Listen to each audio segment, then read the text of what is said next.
और 2018 की रिपोर्ट है, दुनिया का सबसे बड़ा बेरोजगार मुल्क कोई नहीं है सिवाय हिंदुस्तान का।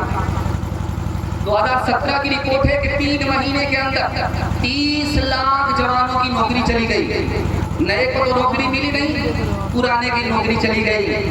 इतना बड़ा बेरोजगार ये मुल्क है, लेकिन बेरोजगारी पर किसी को सवाल उठाने की जरूरत नहीं है। मीडिया को भी जरूरत नहीं, अदालत को भी दिलचस्पी नहीं, हुकूमत को भी कोई मतलब नहीं।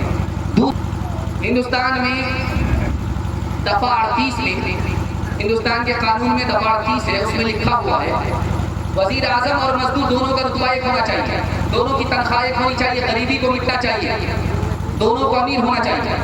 लेकिन 2017 की रिपोर्ट है, पूरी दुनिया में कितने लोग बेरोजगार हैं? 20 करोड़ लोग बेरोजगार हैं।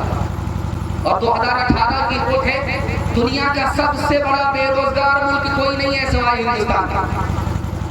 2017 की रिपोर्ट है कि 3 महीने के अंदर 30 लाख जवानों की नौकरी चली गई। नए को तो नौकरी मिली नहीं, पुराने की नौकरी चली गई। इतना बड़ा बेरोजगार ये मुल्क है, लेकिन बेरोजगारी पर किसी को सवाल उठाने की जरूरत नहीं है।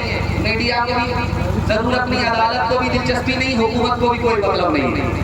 दूसरी दफा इसी हिंदुस्तान में दफा 39, उसमें लिखा हुआ है कि अमीर गरीब दोनों को बराबर इंसाफ मिलना चाहिए, बहुत जल्दी में इंसाफ मिलना चाहिए, अमीर को भी बराबर, गरीब को भी बराबर। लेकिन आप तो सुनकर कह रहे होगी, 2016 इंडियन एक्सप्रेस की रिपोर्ट के मुताबिक 2,81,25,066 मुकदमे जिला की कोर्ट के अंदर पेंडिंग में।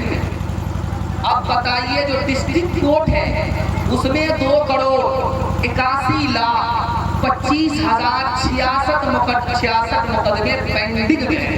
इंसाफ नहीं मिल रहा है, इस पर कोई सवाल नहीं उठा। तीसरा नमूना आपकी खिदमत में लेकर जा रहा हूं, दफा 47 है हिंदुस्तान के कानून में। उस कानून में लिखा हुआ है, पूरे मुल्क से शराब को बंद होना चाहिए। सिर्फ बिहार ही नहीं, बल्कि पूरे हिंदुस्तान में शराब को बंद होना चाहिए। महात्मा गांधी जी की हसरत थी, वो हसरत लेकर के चले गए। उनकी ये ख्वाहिश थी कि शराब बंद हो जाए। जब तक शराब बंद नहीं होगी, जवान को तरक्की नहीं होगी। जब जवान तरक्की से दूर होगा, मुल्क तरक्की नहीं करेगा। लेकिन इस पर कोई सवाल नहीं उठाया। सवाल किस पर उठाया कि दफा 44 में लिखा हुआ है, कानून की दफा 44 में लिखा हुआ है, एक कानून होना चाहिए, एक मुल्क होना चाहिए। लेकिन दफा 25 में लिखा हुआ है कि पर्सनल मामले में, प्राइवेट मामले में लोगों को मजहब की आज़ादी मिलनी चाहिए। दफा 25 में लिखा हुआ है, दफा 29 में लिखा हुआ है। लेकिन सुन करके आपको हैरत होगी, इन बेईमानों के हालात पर आप फौरन फैसला कर लेंगे, ये क्या चाहते हैं, ये क्यों कानून को बदलना चाहते हैं, इनका मकसद क्या है। आपको एक मिसाल में दिखाने के लिए जा रहा हूं। 1985 में राजीव गांधी जी ने कहा, मुसलमानों का जो कानून औरत के लिए है, वो हिंदुस्तान के कानून से ही नहीं, पूरी दुनिया के कानून से बढ़कर के। B.R. कृष्णा चीफ जस्टिस थे, हिंदुस्तान के अदालत के चीफ जस्टिस थे। उन्होंने कहा कि मुसलमानों ने मर्द औरत दोनों के साथ इंसाफ किया। मर्द को जहां ये हक दिया कि तुमको बीवी पसंद नहीं है, निभा नहीं हो रहा है, तलाक देकर के छोड़ दो, वहीं पर औरत को यह हक दिया कि तुमको मर्द पसंद नहीं है, निभा नहीं हो रहा है, खुला ले लो। इसके साथ भी इस्लाम ने इंसाफ किया, उसके साथ भी जुल्म नहीं किया। और आपको सुनकर कह रहे थे, सुप्रीम कोर्ट में एक मामला आया। मामला क्या था? 1992 ईस्वी में एक मामला आया। शादी हुई लड़की की, लड़के की शादी हुई, दुपट्टे की हवा लग गई। अब लड़की आके ही कह रही है, मैंने अपने माँ बाप को छोड़ा है, मेरी खातिर तुमको भी अपने माँ बाप को छोड़ना पड़ा। अब ये हमारी तरह ज़रूरीद नहीं था। इसने कहा कि मैं तुमको छोड़ सकता हूँ, माँ बाप को नहीं छोड़ सकता। अदालत में केस आया है, सुप्रीम कोर्ट में केस आया है। अब अदालत के आधार पर, यक्सा सिविल कोर्ट के आधार पर माँ बाप को छोड़ने की इजाजत होनी चाहिए। लेकिन देखिए, पर्सनल लॉ पर अमल किया गया सुप्रीम कोर्ट में 1992 में, जबकि 1954 में हिंदू पर्सनल लॉ खत्म है। इसके बावजूद भी सुप्रीम कोर्ट पर अमल किया गया। चीफ जस्टिस ने फैसला किया कि तुम माँ को नहीं छोड़ सकते, हिंदू रीत रिवायत में ऐसा नहीं है। तुम माँ बाप को नहीं छोड़ सकते बीवी की फरमाइश पर, तुम बीवी को छोड़ सकते हो, बीवी को तलाक दे सकते हो। उस लड़के के हक में कोर्ट ने फैसला किया, पर अल्लाह के मुताबिक किया। जब धर्म है तो इंसानियत बाकी है, जब तीन धर्म निकल जाएगा तो हैवान और इंसान में कोई फर्क नहीं रहेगा। एक नमूना आपकी खिदमत में लेकर तैयार, सुनने के लिए अगर आप लोग तैयार हैं दोनों हाथ उठा दीजिए इंशाअल्लाह। अल्लाह के यहाँ तराजू है, उस तराजू में नेकी और बदी दोनों को तौला जा रहा है। और एक बदकिस्मत ऐसा आया कि दोनों पल्ले बराबर हो गए, नेकी का पल्ला बराबर, बदी का पल्ला बराबर। अब अल्लाह की तरफ से फैसला आया, ये आदमी जन्नत में भी नहीं जाएगा, जहन्नम में भी नहीं जाएगा। बराबर बराबर मामला है, गुनाह भी बराबर, नेकी भी बराबर, अल्लाह की तरफ से फैसला बराबर। जन्नत में नहीं जा सकते, जहन्नम में नहीं जा सकते। दौड़ा दौड़ा एक फरिश्ता आया, गुनाह के पल्ले में एक पर्ची डाल दी, वो झुक गया, फैसला हुआ अब इसको जहन्नम में जाना पड़ेगा।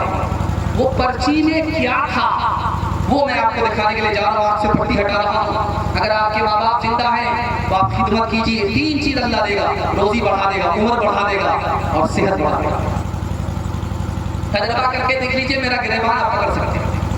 माँ बाप अगर जिंदा नहीं है तो उनके लिए दुआएं मग़फ़िरत करते रहिए, अल्लाह आपको फरमाबरदार में शामिल कर लेगा। अब देखिए क्या वो पर्ची आई, गुनाह के पल्ले में पर्ची आई, पर्ची में लिखा हुआ था कि इसने माँ को एक बार गाली दिया। वो पर्ची जैसे ही डाली गई उसका पलड़ा झुक गया, फैसला हो गया कि अब ये जहन्नम में जाएगा। एक गाली देने की वजह से जहन्नम में जा रहा है। वो हाथ जोड़ करके अल्लाह के सामने खड़ा हो गया, मेरे परवरदिगार मुझको जहन्नम में भेज रहे हो, मुझको इसका गम नहीं है, गम तो इसका है कि मेरे माँ बाप अभी तक जहन्नम से बाहर नहीं निकले। ऐसा करो, मेरे माँ बाप के गुनाह को मेरे ऊपर डबल कर दो, सजा को डबल कर दो। मुझे जहन्नम में भेज रहे हो, भेज दो, माँ बाप की तरफ से भी भेज दो, लेकिन मेरे माँ बाप को जन्नत से निकाल, जहन्नम से निकाल दो। तो अल्लाह को हंसी आ जाए कि दुनिया में तो बड़ा नाफरमान था और आखिरत में बड़ा तरफदार बन रहा है। तो अल्लाह ने कहा कि तुम्हारी ये अदा मुझे पसंद आ गई।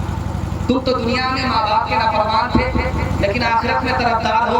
चलो तुम खुद भी जन्नत में जाओ और अपने माँ बाप का हाथ पकड़ करके जन्नत में दाखिल कर दो।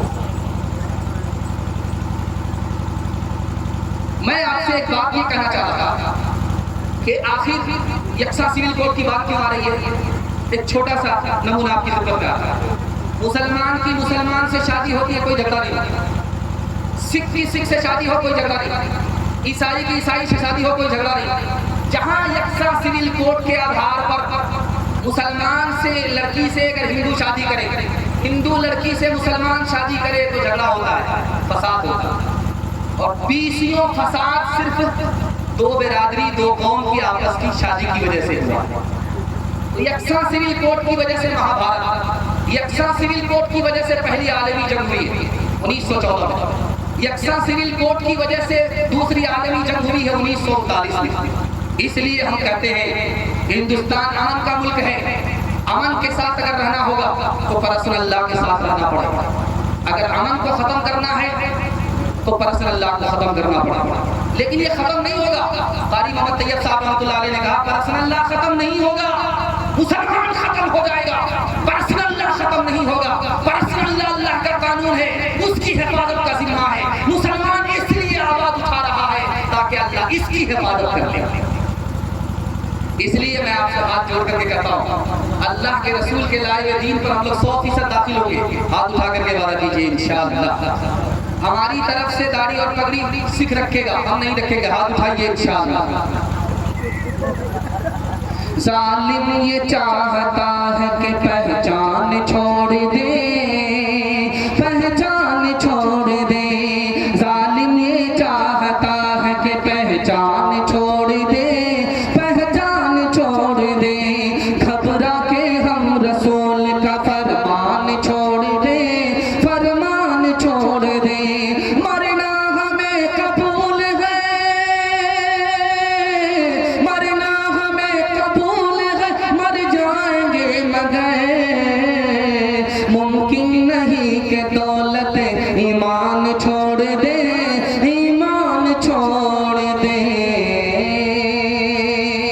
बिल्कुल खत्म हो चुका